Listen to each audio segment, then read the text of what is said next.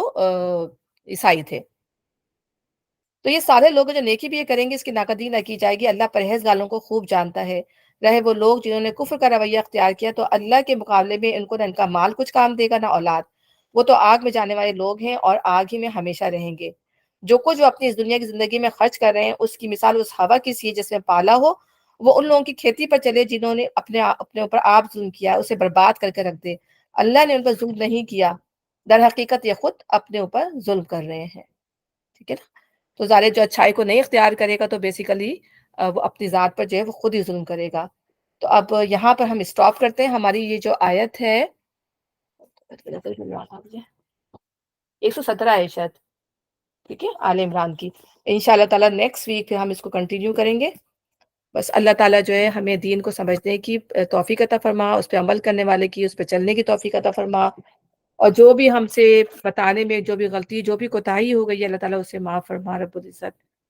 کہ ربنا تقبل منا انک انت السمیع العلیم وتب علینا انک انت التواب الرحیم. سبحانک اللہم وبحمدک اشہد ان لا الہ الا انت استغفرک